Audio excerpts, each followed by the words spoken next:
Hello, everyone, and welcome into the crowded booth. My name is Bryce Koon. I've got Will Manis and Ralph Leary joining me here in just a second. And tonight we're going to be talking about the House versus the NCAA, the settlement that it came about, and not just kind of what has happened, but what's going to continue to happen, and how could that affect college football and college sports kind of all together. Going to be very, very interesting. Lock it in, get your comments in, like the video wherever you're watching the stream. You're watching the crowded booth. Pile in here and make yourself feel at home. The crowded booth is coming on. The crowded booth with Bryce Koon.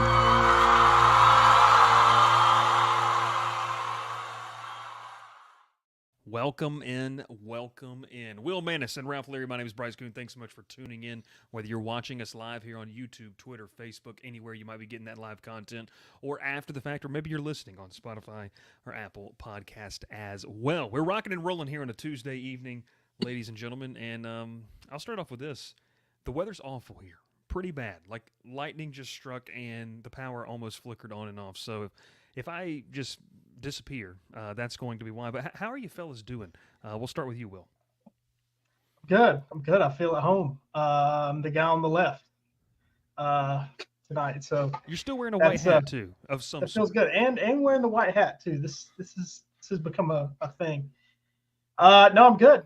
Spent the weekend away. Spent the weekend up in Pittsburgh. Got to see the Braves play at the beautiful PNC Park. If you're a baseball fan, PNC is got to be at the top of your bucket list of places to go. PNC is just a really, really beautiful ballpark. Lots of fun, but glad to be home.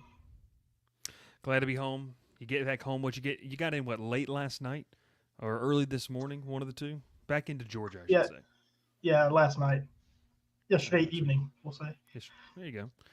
Ralph, first 2 days of the week, and the folks in Brown, they haven't called you yet. So what's it been like to have, I guess 2 days off here, just kind of sitting around? I mean, I don't even know what you've really been doing. I mean, I was off yesterday anyway. It was Memorial Day, so we didn't work at all. But yeah, I mean, I had a busy weekend. Cousin got married on last Friday, so shout out to them. Congratulations to them. Spent the weekend at the lake, hung out with the family. Got to see some people I hadn't seen in a minute, so it was good. Had a fun time, and then came home yesterday, relaxed, rehydrated for this week, and then was expecting to work today and didn't. So getting back to the swing of things this week. So I like that. Getting back to the swing of things. That's one way to put it. Yeah, that's something. That's for sure. Absolutely something. But no, hey, look, I like what you talked about. You shouted at the family. You got to see, one of your dearest family members from the beautiful city of Thomasville, Georgia. So we're glad that, you got to welcome. It's good to see him again this weekend, too. 2 weekends in a row. Yeah, 2 weekends in a row, back to back. Man, it's going to be fun. It's going to be a lot of fun. All right, let's kind of talk about this. The House versus the NCAA. This settlement was kind of started being trickled out there, matriculated into the media cycle. There's a big word, vocab word of the day for you right there, matriculation. A historic moment, not only in college football we're going to see, but just kind of in college sports. There are layers to this. There are multiple ways we can take this conversation here tonight, but really kind of how I feel and where I sit with this is big. Players are going to benefit to a certain extent. I do have concerns about the longevity of college athletics as a whole. I think that college football and the power brokers that be are going to be okay, more than okay. I have concerns about the middle class. We're going to get into all of these different things, but we'll start off with you. What did you make of this news? Obviously, the biggest takeaway that a lot of people make of it is that, hey, schools can now have direct ties and affiliation and influence with how NIL money is doled out. Not that they didn't already, really, but yeah. Yeah, not a surprise to me at all. It was just a matter of time, and this just speeds it up. It really gets the wheels in motion for what's been coming. I think the next big piece of news we'll see is a players union for college football players, especially, and probably basketball players too.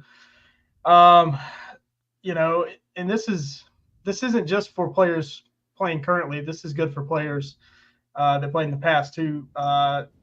the ruling says about $2.75 billion will be distributed out to athletes that played before July 2021, before the NIL rules were passed by the NCAA. So, players that have already been through college are probably going to get a few dollars out of this. But it starts revenue sharing. I mean, it's professional sports at this point. For the revenue generating sports, it is fully professional. Yeah. No, look, it's strictly professional. I mean, we're starting to see that. We're going to go over some of the winners and losers of what this means. I mean, you kind of start with all of this. Like, I think that there's good that could come out of this. I also think there's some bad, and we're going to sift through kind of all of what that is here in a second. But the good, I will say, is, I feel like if it's going to be like this, and Ralph and I were talking about this last week, if this is where college football's heading, this opens the door to CBA talk. It opens the door to player unionization. We may not want that. That's not the college football that we grew up on. It's not what we want to see. But I think that the one thing we can say is if we're heading in this direction, that gives you some type of parameters to work with. So, Ralph, I'll throw it to you here. If we're heading that way, if we're going off the cliff, I think this extends the cliff a little bit longer in terms of, hey, you can have some type of rules. You can have some type of parameters set here. Look, unionization of college football, yeah, that makes it really professional. It starts to really kind of set a lot of things in stone. But if it is what it is, at least we kind of, we can at least talk about this stuff and we can start having a real conversation about what this new era of college football and college athletics is going to look like. Well, yeah, it's good to have rules. And I mean, I know that sounds such a fault, like a really low statement to say, but, there should be some parameters about this. And it has been since they allowed this to happen. It's just gotten out of hand. I mean, some of these schools who are bringing in prospects and kids from high schools and people to transfer portal, they just have all kinds of money to dish out and bring in any recruit that they can do. I mean, they're bringing in, it's been insane. A&M's done and what they continue to do, it's crazy. But now you have a set number to deal with, and it makes everyone a little more even out. It brings it back to somewhat of a even playing field. I say somewhat, but there will never really be an even playing field ever again, in my opinion. Well, and you have to look. You're realistic stuff. There never was. I mean, there never really has been an even playing field. We've seen teams and we've seen programs do this under the table. It's always been a part of it. This just brings it to light. I mean, we could very well see. I mean, guys, we could very well see this turn into, okay, now you have a salary cap. Now you have a roster limit. Like, what was the big, another vocab word today, kerfuffle around happening in Gainesville, Florida, when Cormani McClain was kind of deemed, he's a walk-on. His NIL money is going to pay for that scholarship. Well, a lot of talk has been, hey, we can cap you and say this is how many players that you can actually have so you can't cheat the system. Well, I know that you're a college football purist. I know that we all want to go back to the days – you included in the sense of, hey, I'd rather have computers do the rankings at some points. But all that to say is, if we're moving in this direction, we just need to blow the doors open, blow the doors off, and just go ahead and get this thing done, because this wild, wild west that we are in, I think it's worse than what people think is going to happen. I think now is worse than just going full pro model. Yeah, I mean, you got to have the rules. You got to have the parameters. Ever since probably the start of the college football playoff, which has really accelerated all of this, the sport to me has gotten worse. And that's not just because my team has been on the outside looking in most years. I think it's gotten worse. You look at the top four teams; they're the same ones just about every year. And it's been that way for a decade. And then NIL just makes it worse. The gap from the middle to the top just continues to get wider and wider. And now even more so with this, this settlement, this lawsuit allows for revenue sharing, right? Roughly $20 million. The Power Five, it only includes the Power Five at the moment.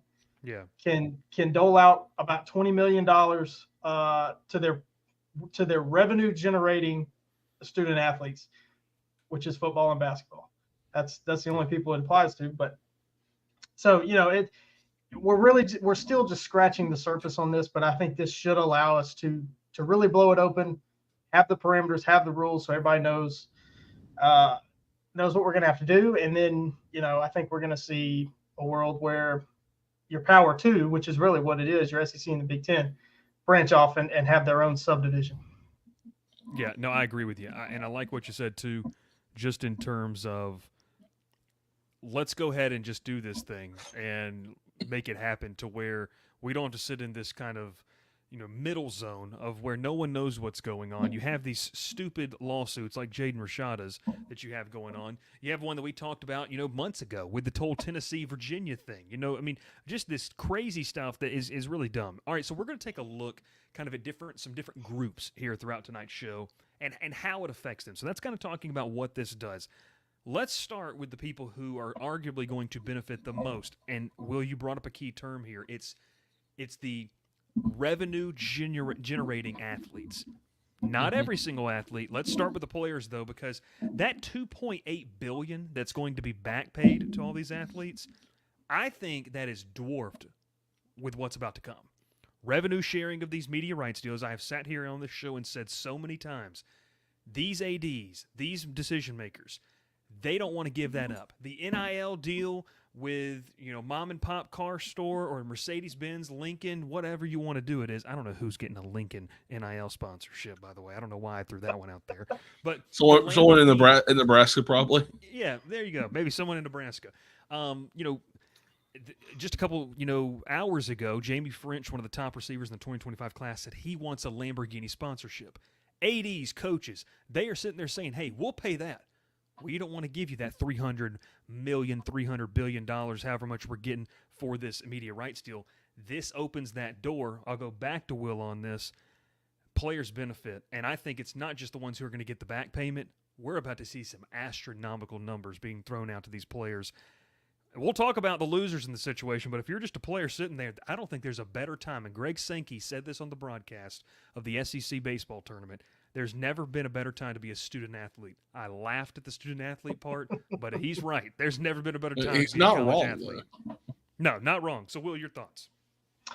Yeah, if you're an SEC or a Big Ten football or basketball player, this is the best news you could have gotten, because not only are you going to get paid for the revenue that you generate, you're not only going to get your NIL deal, but now you can argue for a bigger NIL deal. So you can point and say, look at how much money that I'm bringing to this university, to this program. Obviously, there'll be a cap on what the school can give them, but this doesn't change NIL, so you can get however much you want out of an NIL deal. And if you can go to a price point, like if you're a football player, say it's $300 million, you can divide it by 85, and you can say, well, this is the minimum of what I bring in as a scholarship athlete, so I should get more. This is the minimum of what I'm worth. So yeah, I mean, Greg Sankey's right, but again, the term student athlete, it's been a very loose term for a long time. It's this ruling, this agreement, it's that term's pretty much dead now. Yeah, and famous words of a good friend and one of the newly minted interns of the show, it's dead. That's dead. Ralph, I go to you on this because you were watching the SEC tournament. I don't know if you got the chance to watch Greg Sankey's interview with Tom Hart and the broadcast crew there on Saturday, or I think it was Saturday or Sunday. I remember you texting us when it went through, and I'm pretty sure I did not hear it, but I knew I was watching around the time you were. So I tweeted it out. He talked about, and we're going to get to some of the losers here in a little bit, but he talked about just decisions that have to be made. Now, obviously, the SEC coaches' meetings are happening down in Destin. The ACC had theirs, I think, 1 or 2 weeks ago. A lot of decisions being made. The ACC meets? ACC does meet. Yeah, they met on that CW deal. That's what they did. So think about that. But I will say this about the players. Will touched on this, Ralph, and I wanted to get your thoughts.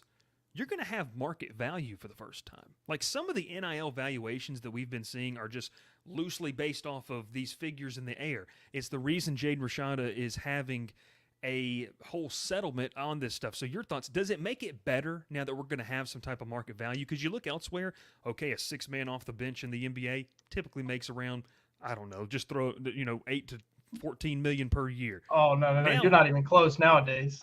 I'm not even close. But what you're what I'm missing trying out to on get on the stupid money that the NBA is throwing out there. NBA It's does throw crazy. You're stupid looking at money. like $20 million a year for a 6-man these days. For a role player. There you go, $20 million a year for a role player. But in all seriousness, like that, cornerback that maybe he grades out as the 15th best quarterback in the country, he enters the portal. We have somewhat of a market value, tangible evidence. Does that help the sport, in your opinion? I mean, it helps the player out, absolutely. I mean, but the sport in general, no. I think if we're looking at a third string corner that comes into out of high school, or it comes out of high school, ends up being a third string, season's field maybe once or twice, and it's graded at some top tier corner in the portal, and goes and gets an absolute, I'll just say it's a bag because of it. It's not good because you never saw him play. There's no more talent, evaluation anymore. It's just we're just going off maybe what he can do. Now, obviously, that's considered talent evaluation, but if you're not seeing him play, it's just not worth it. I mean, I'll go back to what we see these guys do in high school and the amount of NIL deals these guys get out of high school. Like Bryce Young never stepped on the field at Alabama and had $1 million contract from Subway. I mean, contract's a loose word there, but yes. But I mean, you know what I mean. But we're going off guys in high school, and maybe can they transition to college football? Can they adapt to the play style, the speed? It never really works out for everybody, but there's few that do end up making the big money one day. So I don't think it's terrific, but I mean, I understand what it's doing, and I can see where it's going. Do I think it needs to be changed a little bit? Yes. Yeah. Yeah, no, that's fair. I mean, I think it's good for the players. I would even say I think it's better for the director of player personnels that are having to manage these budgets per se, like to have some type of idea. Sport overall, I do agree with you, but I think for the people, that have to make decisions. So let's kind of get into the next part of this. So one of the biggest losers, and these people just keep falling flat on their face, is that 4-letter acronym, the NCAA. $1.6 billion is going to come out of this payout for that 2.8 is going to come from NCAA distributions over the next 10 years. 40% of the total amount is going to come from the conferences itself. Since there are 68 schools and nearly 300 Division I programs that fall outside that category, D2, D3 are not obviously going to be paid out, but you start to kind of look at this.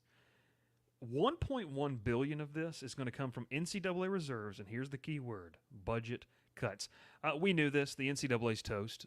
They're done. I've argued for a while they just need to be a third-party organizer of tournaments. I think they do a fun job putting on some great tournaments. That's what they need to do. Be in charge of small things. Be a third party and help that, a consultant for what the growing college football world is. Will we go back to you when you look at this of what the NCAA is? I mean, there's no chance that they come back from this. I don't know what their role is. I think it's done. This war is essentially over between programs and conferences. We kind of know the SEC and the Big Ten and the NCAA. You alluded to it. It's a big loss, and I think this is the fatal blow. I think we're getting close to the fat lady singing. I think that the coffin is about to have the final nail put in. What's the outlook of the NCAA at this point?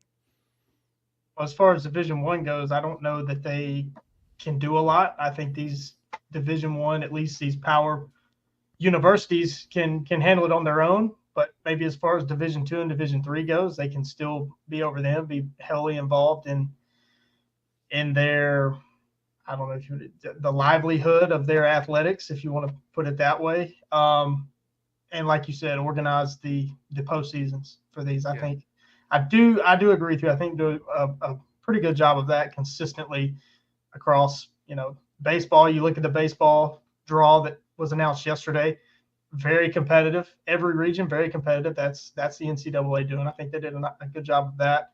But yeah, we can't forget about Division II and Division III. I mean, those universities need some direction, some leadership as well, and they don't have the financial muscle that the power universities do. They just don't. So they're going to need something above them to kind of guide them and help keep them organized. So I don't know if they're dead, but as far as at least your revenue generating sports, your footballs and your basketball for your power universities, I don't think the NCAA can tell them anything.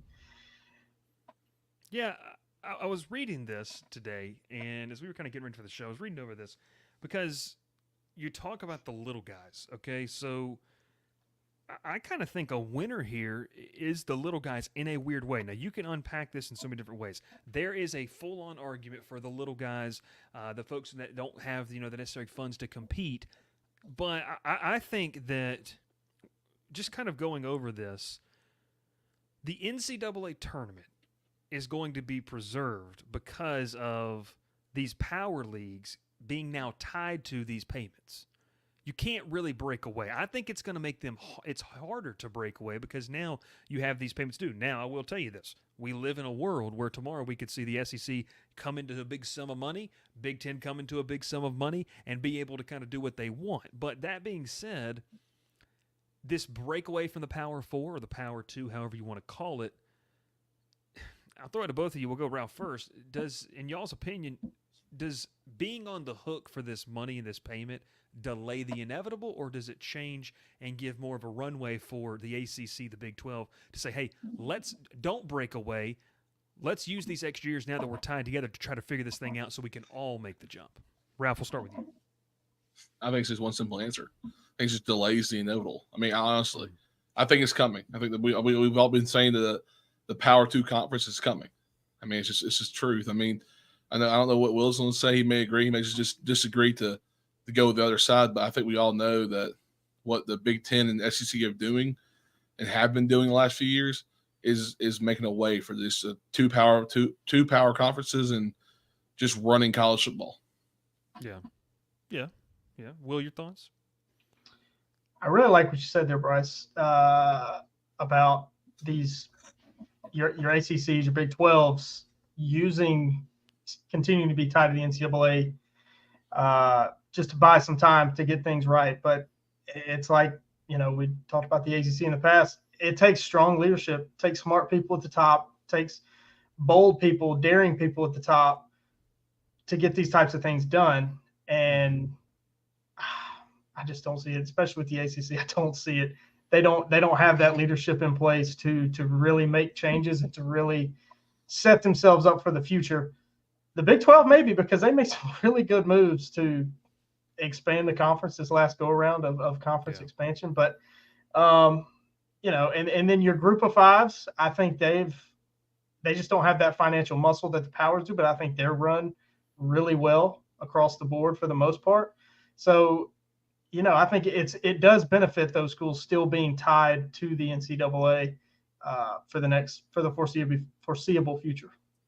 Yeah, it might be, the fact that, hey, your runway of 3, 4, 5 years maybe just got extended to 6, 7, 8. I don't know. I mean, we see this news cycle just change so many times. What I will say, though, is, and Ralph mentioned this earlier, another loser of this situation is competitive balance. Because if you're talking about these schools have to fund nearly, around, we can see over $20 million annually, I think, that you kind of threw out there, Will, at the beginning of the show. There are schools at the Group of 5 level and the lower tier of the Power 4 that no doubt, hands down, set aside part of the money, and they will do this, that they get from media rights deals or get from whatever to be able to utilize in talent acquisition. But we've already seen the transfer portal is what it is. We've already seen NIL is what it is. Yeah, they can make rules about salary cap. They can make rules about whatever they want. I think that all those things considered, while you might have more time to try to say things, the way this thing is going, the big boys being able to, I think the gap's gotten wider. I think that's the best way to put it. The big brand schools, they've always been the preferred landing spots. Now they're going to be the more preferred landing spots no matter what. No matter if you win. And that's I think that's a real argument too, is we've already seen for some people, winning is not even the most important thing in terms of winning a national title. If I can go somewhere, like I will say this, cover LSU. LSU is a big brand program. LSU does a heck of a job when you look at on Sundays what they do in NFL talent, what they put out there. Yes, they won in 2019. Yes, they have a nice team. They win 8, 10 to 10 games a year.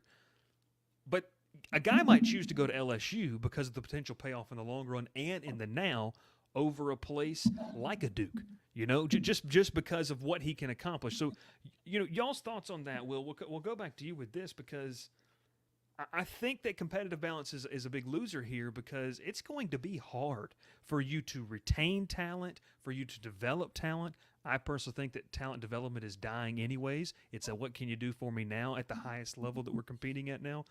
But your thoughts on that? I mean, am I completely wrong? Am I somewhat wrong, or am I kind of spot on? No, I mean, I kind of feel like I alluded to that earlier. Competitive balance has been dying on life support, however you want to put it, for probably the last decade since the first college football playoff. I mean, you see who's at the top. The transfer portal has just decimated smaller programs. Your group of 5 programs has decimated them as far as competing nationally. Cincinnati a few years ago was a nice story making the playoff, but you saw how wide the gap was from Alabama, the peak of the mountain to Cincinnati. So competitive out. I think the sport has been at one of its low points as far as competitive goes, especially for national championships for the last 10 years. And it's like we've said before, you're going to have your haves and your have-nots, and we know who they are now. I think this last round of conference realignment showed that for sure. By seeing where these, you look at the Pac-12, perfect example. USC, UCLA, Oregon, Washington poached to the Big Ten. Rest of the Pac-12's left on their own. Washington State and Oregon State are your biggest have-nots there, as they're still kind of wandering, and the rest of the conference goes to the Big 12, and that gap's just going to continue to get bigger. We don't know how the separation what that's going to look like in the next 10 years, but there will leave no doubt who the haves and have-nots are, especially in football. Yeah. It's kind of a sad day. As like you said, the purist that I am, it's a sad day. Yeah, no, I agree with you. We're losing Ralph almost completely over there. Just a fuzzball on the screen. We see you now. Big eyes. I see you looking around. There we go. You were just a fuzzball for a second. Can you hear us? I'm trying to pull my camera up, the app for it, and it looks fine. I hear you the whole time though. That's the thing. Interesting. That's okay though. No worries. It might just be a connection issue. But okay, so we talk about this, the haves and the haves not. We're going to get to a couple of the questions, here in a second. But when the reasons you saw Texas and Oklahoma move to the SEC, the reason that you saw USC, UCLA, Oregon, Washington move to the Big Ten, well, here's one of the biggest things is that any litigation that had to be done was going to be covered essentially in cost, billable hours per se, of that media rights deal they're getting. The Big Ten, y'all, this is nuts. The new Big Ten TV contract is rumored and can be worth up to more than $75 million annually per school. You're talking about, now look, Ohio State, they generate it. I'll give it to them. Ohio State, Washington, Oregon, all those places. Here is what I will tell you, though. Indiana's getting that money. Illinois is getting that money. Programs, Rutgers is getting that money. The school I won't talk about is getting that money. So there's a lot of things where you kind of look at it's like $75 million annually. The ACC's total ESPN TV contract cleared $30 million annually per school over the past few seasons. And ACC and Big 12 both distribute around $44 million per school. You're looking at almost $30 million difference. Guys, I do not think you can survive this. I think this is why the SEC and the Big Ten are the massive winners. And I genuinely believe that the ACC and the Big 12, to a certain extent, I think the Big 12 has a better outlook than the ACC as we speak here in May of 2024. They're lame ducks. It's just a matter of time. Grant of rights, and we won't need to get in that whole conversation. But, guys, when you look at those numbers, Ralph, we'll start with you, $75 million annually. I mean, I love Rutgers. Greg Schiano, it's fun. $75 million to Rutgers in this new environment where athletic programs are going to be able to directly fund player acquisition and talent development. How do you keep up if you're in the ACC and the Big 12? And this is why I was saying a minute ago, this is just delaying it because you see the media deals they're getting. $75 million annually for each team. That's insane money.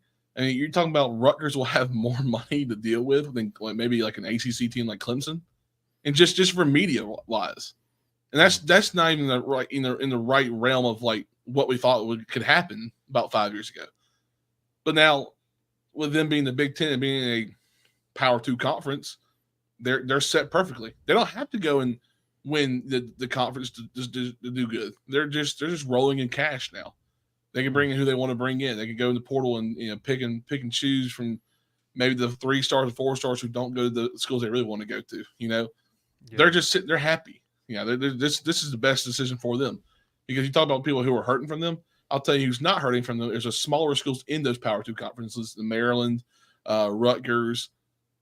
I mean, Illinois, Vanderbilt, the SEC. Yeah, and so you're talking about schools that are just like sliding under the just barely getting through, but they're wreaking everything that these 2 conferences have built for them. They're just like, this is the best day ever for us. This is what we get to have, and we're not doing anything to help out really.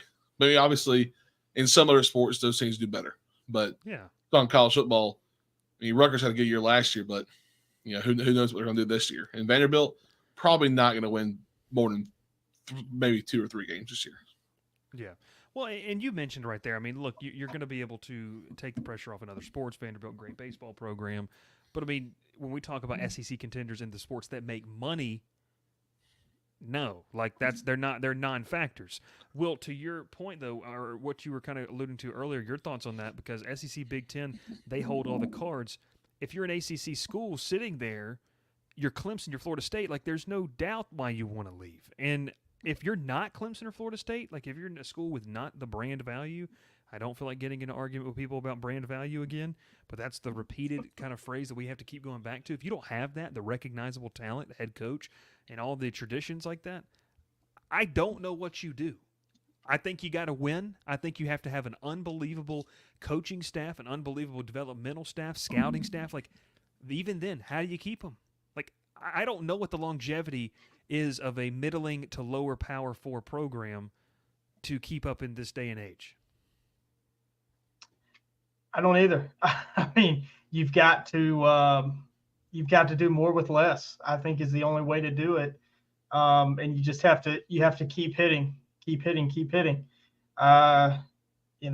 Use a baseball analogy. You got to be like the Oakland A's in the early 2000s, the only team running their Moneyball style, which everybody's doing now. So it's kind of it's outdated, but you got to keep hitting. It's in the movie. Billy Bean says we're card counters at the casino, right? You've got to find those small margins. That's the only way to do it. You just have to do more with less. And we talked about a couple weeks ago.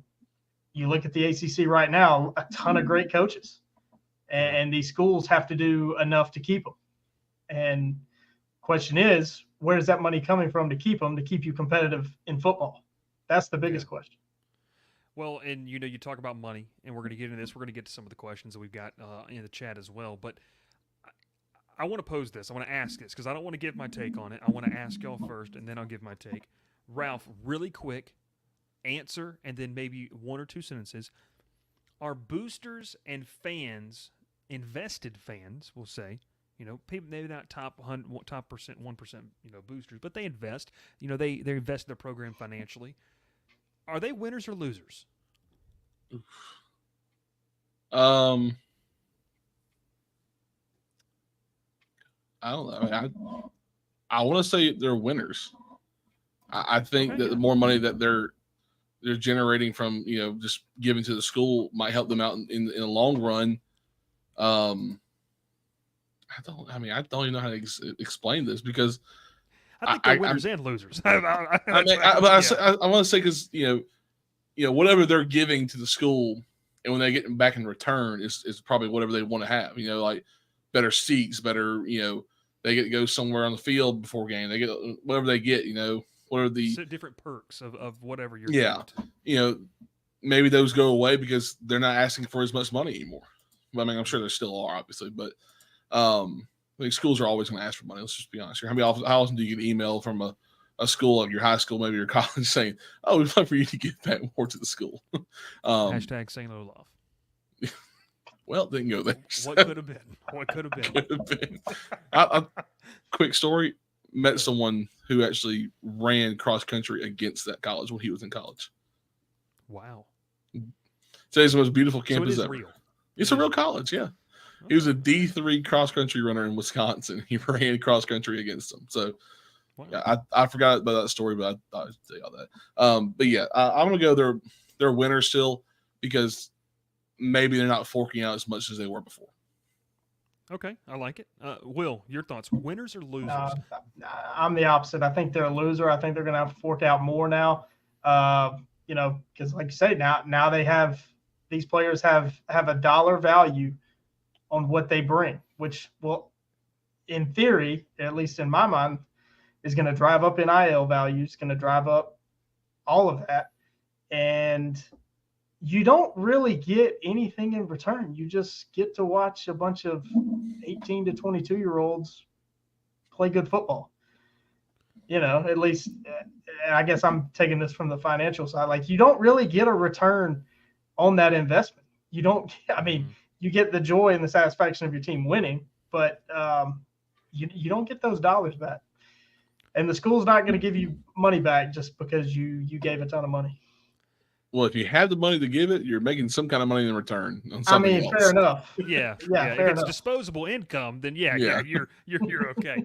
So, but I agree. I do agree with Will there also. I like what y'all said because I'm almost firmly in the middle of this. I will say they're a winner because I think in the long term, like once these schools get out from under this umbrella of having to kind of pay back, these athletes of the past, I think that the primary onus is going to be on the athletic departments to pay for talent acquisition.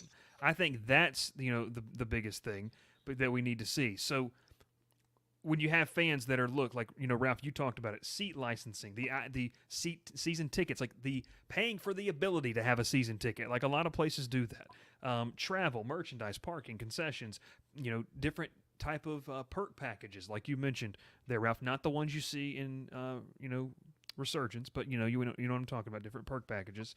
But this is any type of expenses that come with just being a college sports fan. I think there will be a little bit of a reprieve because now NIL is going to see a large funding from the school itself. Okay, so off the top it's like, okay, now I don't have to invest as much. The problem is that, to Will's point, athletic departments might be squeezed even more. And we're going to take this into the next conversation because those margins... Am I misinterpreting all of this? Because this to me sounds like this, unless we're talking about two different things, this $20 million that they're going to dole out, that's separate from NIL. In the future, I'm going from. I'm going in the future. Okay. Yeah. No, that was the second part. So once they get out from this $20 million they have to dole out. Because I in the short term, yes, I do agree with you. But I think we're going to see cuts because you always have to. Sacrifices have to be made. And this is what Greg Sankey said, the other day at the SEC tournament. He said when Tom Hart asked a great question live on air, I loved it because it forced Greg Sankey to give a real answer. And Tom Hart said, could we see other sports be cut? And this is a very controversial topic. And we all know, look, you don't have to be one way or any type of view, belief system, whatever to know this. The facts, the spreadsheets, everything shows that men's basketball and football make money. They help fund the other sports. I think that's great. I will tell you, I've mentioned this multiple times. When I was, doing stuff with Mercer, when we went over and played Alabama, and we went over and played Auburn, the year that Mercer played Alabama and Auburn, I believe they got around $750,000 from one team and around $650,000 from the other. That's about $1.3, $1.4 million. That was done to do renovations to the soccer stadium, renovations to softball, renovations to football press box. It helps fund your athletic program as a whole. That being said, if you're going to put the onus on the athletic departments to now pay for NIL in the future, I'll start with you here. I think at some point you're going to see sports get cut. Because I don't know if the chart over here, the bar that's moving up on NIL valuation, how much these guys want, I don't think with what you're going to be bringing in is going to be able to keep in step with that. Maybe I'm wrong in that, though. Yeah, no, I'm with you. I mean, there's your sports that don't make money. Your rowing. Um, what else? Just obscure. I mean, Equestrian. I'll say this. Hey, hey, We're hey, not. We're hey, not. hey. We're not talking about equestrian. Okay, We're but this not is the cutting thing. equestrian. This is. Some I want to be some schools respectful care of the about sports. equestrian, Ralph. I want to be respectful of other sports because other sports bring value. They bring entertainment value Yes, to they places. do. We're not disrespecting the sports that are happening. We're talking logistics. We're talking in green here, money. Right, We're yeah. talking. From that perspective. I mean, Dev says it. Gymnastics. You could look at men and women's golf, and I'm not talking about just women's sports. We're talking about men and women's, whatever, men and women's soccer, lacrosse. Like, if you don't make money, if you don't operate in the black when it comes to financial. I mean, football Yeah, and they're basketball, going to turn they drive the boat. they're going to turn to intramurals. The only school sponsored Club sports will be sports. the ones that make money. Yeah, there'll be club sports, intramurals, I want whatever. to say one comment though. The Dev's comment. You go think of some of these SEC gymnastics schools. They do a pretty darn good job. Great I'm not comment, saying Dave. they're out there competing against football and basketball and making money, but I mean Auburn has a whole every time they have a home meet is a sold out. I mean, I'm not saying that's making nearly as much as basketball, but I mean it's doing something decent enough to compete in gymnastics, money making. I guess. Well, I mean, but that's the thing. You can't compare those two. I mean, look. Right. I'm not saying down I'm doing here those. where they just It won the takes- national championship in gymnastics. They packed out the PMAC down here. Men's basketball packed it out one time. It's when they upset Kentucky, and that was because Kentucky fans came. I mean, that it doesn't matter. Like, we're looking at dollar signs. Yeah, the SEC has some of the most ridiculous equestrian, some of the most ridiculous, gymnastics. The ACC golf, I've made jokes about it. Adding Stanford and Cal is going to boost up the golf. The young man from Georgia Tech was killing it, here recently in the college golf tour. So The guy all from of these Stanford's on the different tour things. now. Yeah, the guy from Stanford. Like, it's cool stories. We love them. I think at some point, club sports are going to be a bigger deal because they're going to have to be. Yeah. That's the only reason that you have that. It's going to have to be individually funded, or like we've painted this picture, college football and basketball, men's basketball, are going to have to break away. They're going to have to break away and be independent. Make Chip Kelly the commissioner because he's the only person that seemed to get it. I loved his idea of what he had. But your thoughts, kind of going back to you, Will, on that, because it's not a disrespect to these other sports. It's No. just dollar sign looking at the money and the money trail. Yeah, I mean, football and basketball on the men's side they're going to have to break away. There's no other way to keep these other sports. You're going to have to break them away. You're going to have players union.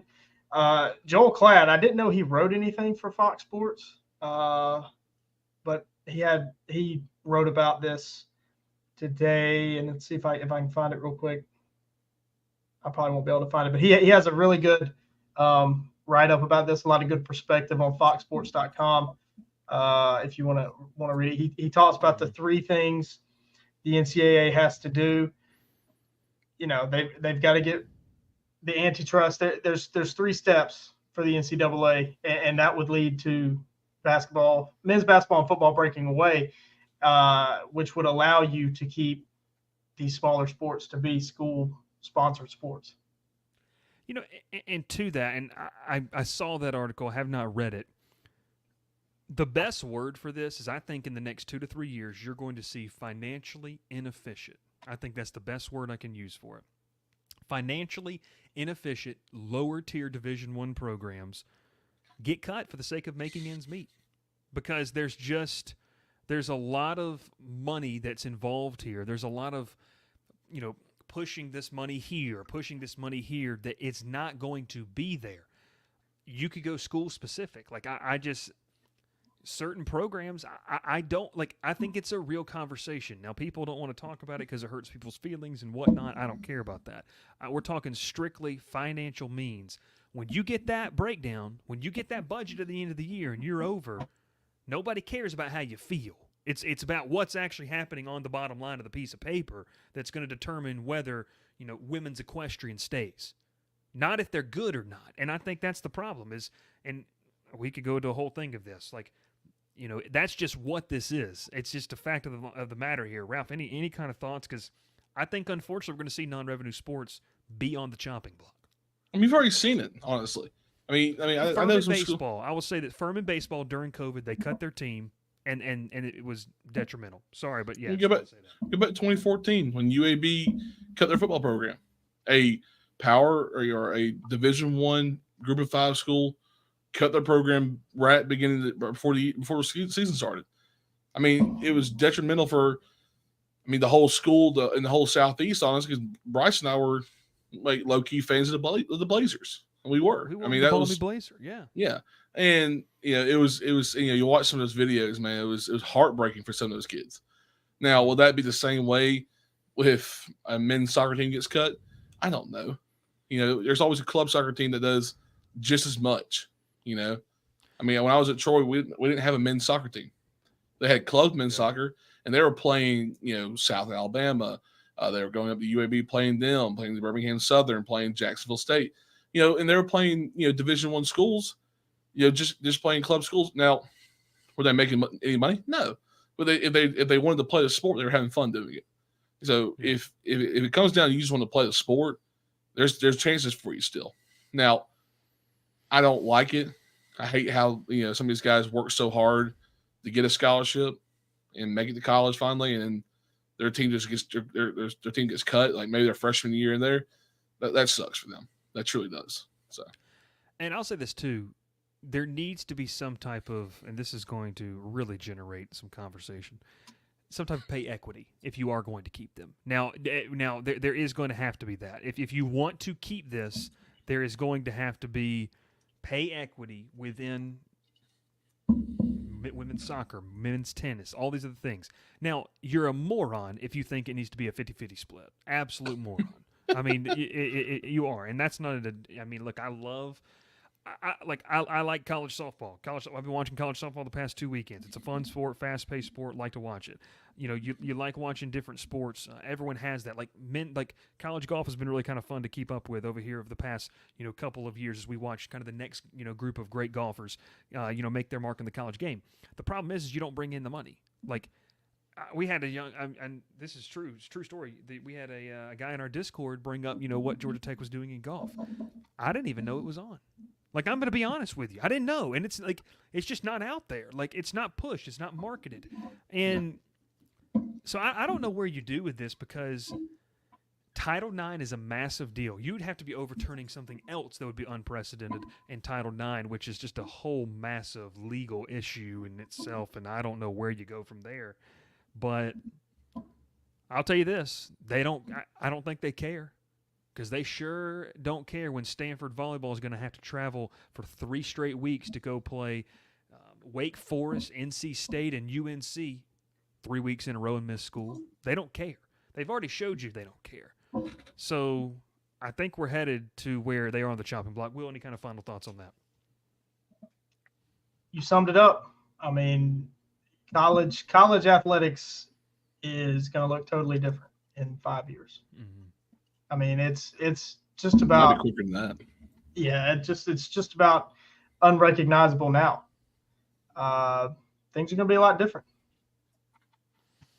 It's going to be different, and just kind of reading over some of these numbers. I mean, revenue sharing, I get it. I think it could lead to a CBA. I know Deb said that earlier.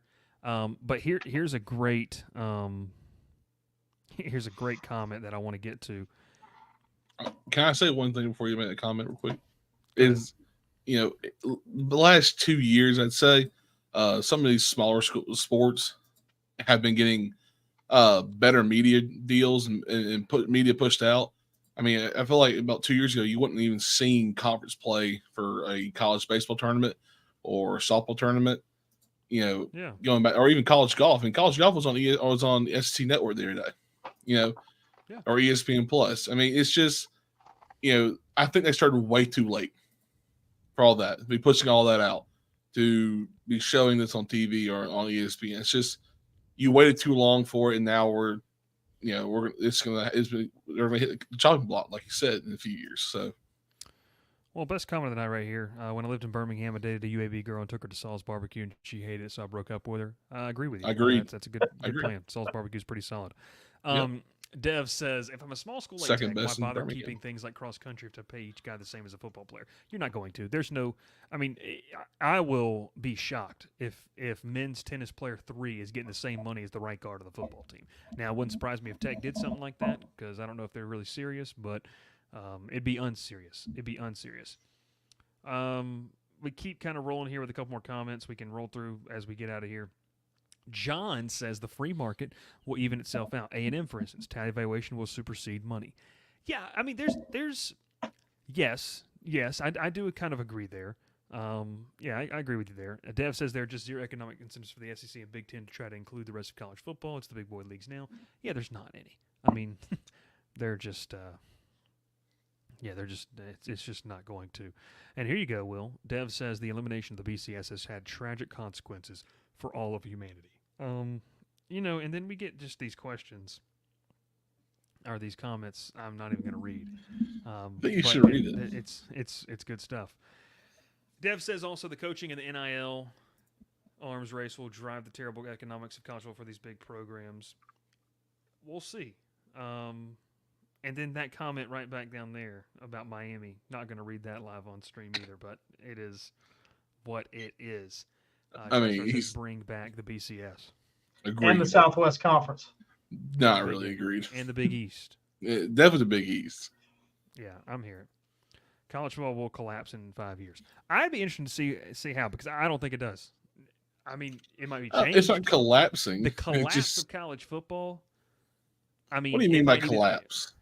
Yeah. What do we mean by that? I mean, conference collapse, yes, absolutely. But collapsing in general, no. They're going to be just skyrocketing in profit, so they don't care. There you go, TriStar. There's not going to be any split or cutting of small sports because of Title IX. I don't know. College football, as you know it here in May of 2024, will be different. College football, Georgia, Ohio State, Texas, USC, Alabama, Florida, LSU, Penn State, Michigan, they're still going to be playing. Mm-hmm. It's going to look a lot different. They're still going to be playing, though. And look at that right there. Troy versus Jacksonville State, the biggest rivalry in sports. Oh, yeah. No, a lot of schools shut down their program. I guess that's what I mean. Fully shut down would be wild. They'll still compete, but you'll see – I think you'll see I think that you'll see programs that get left out of a top 30 or top 40 Super League. You'll see even more apathetic so just drop downs where you don't have to spend that money. That's why we need promotion and relegation. Yeah, it's a great. This will be cause the Group of 5 to run their own playoff, and I'm here for it. I mean, yeah, because if you think you're getting a real seat at the table in this new playoff, it's a joke. So there we go. All right, fellas, that's all we got time for tonight. Absolutely love it. Absolutely love. And you know what? I called you guys before the show. I called Ralph. He didn't answer. No. I told you he was going to say that. I told you he was going to say that. Did it go to voicemail? No. Did it go to voicemail? No, hold on. For 1 second, he needs to hear me say this real quick. He called me. I immediately went to grab my phone to answer, and it immediately went away. So I texted him back, "Hey, did you call?" No reply. Okay, I mean, because it's one. I was talking to Will. I said, "Bryce called me." I went to answer, and it went away. You ended the call immediately. Okay, because I was in the middle between 17 different phone calls. Well, look, man, I should be top Bryce, 3 why phone didn't you call. call me? I don't have your number, and I need that hat, Will. You need every single Braves team store. Braves clubhouse Braves store. team store. Just look it up, dude. This is probably. How's he going to Google that, Ralph? I'd love to know how he's going to Google this hat that is on the live stream. Take a picture of it. Google your phone. Google your phone. Well, the driver tells us every day. Google your phone. Okay. Back to the regular scheduled program as we round out tonight's show. This will be the last live show for potentially a little bit. I don't know. I mean, you guys can do some shows. If Ralph stops driving, y'all can get back to the draft. That we did the '80s draft, and it was just such a we didn't know what we were talking about that we just kind of just abandoned it, and Will went to Pittsburgh, and then we said, all right. But that was like 3 weeks ago. Yeah, it was like 3 weeks ago. That's not where I'm going. Ralph have fun down there in LA. I'll do some shows. TriStar said, "Go Timberwolves." Montega says, "Ant-Man's the face." I love it. Last show for a little bit, but hey, stay tuned to the channel. We are going to keep it rocking and rolling with content, and make sure to stay tuned. Subscribe to the YouTube channel. Head over. We're going to be doing some cool college football content. And, yes, we're going to be having an EA College Football 25 online dynasty. And we're going to be sorting through how to claim your teams, because that is going to be something that is going to be wild. I think I got some ideas who's for going that. to get who's going to get who. But, hey, my name is Bryce Koon. That is Ralph Leary. He is Will Manis. And we will catch you next time here on the Crowded Booth. Pile in here and make yourself feel at home. The Crowded Booth is coming on. The Crowded Booth with